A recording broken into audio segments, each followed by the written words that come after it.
Egunkariaren aldeko kontzertua emango dute hainbat musikari ezagunek hilaren 28an Donostian Kursaalean. Jaialdia arratsaldeko 7etan hasiko da eta bertan zenbait musikari ezagunek hartuko dute parte.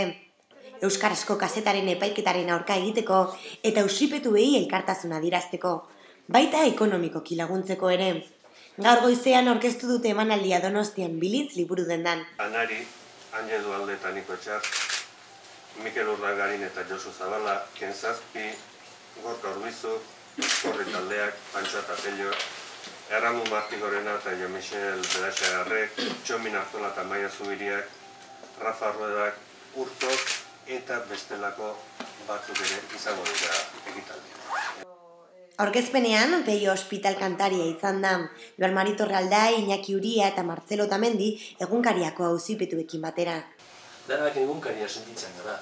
Eta hau azkenean, gure kulturaren, gure hizkuntzaren eta gure herriaren aurkako eraso bezala hartzen dugu, eta iparraldeare hor dago, ez? Bere erantzuna eman nahian.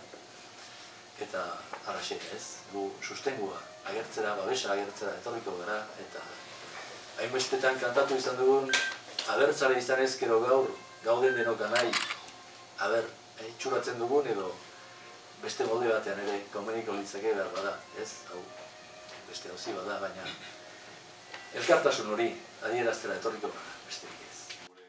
Sarrerak ostiral honetatik aurrera egongo dira salgai, hitza egunkarietako egoitzetan eta elkar liburu dendetan.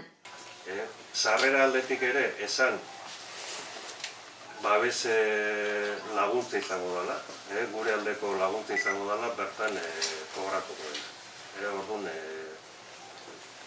hemen aipatu diren kantariak eta antolatzaileak eta bar guztiak gure alde ibiliko dira eta jasoko dena egunkariaren aldeko auzipetuentzat izango da.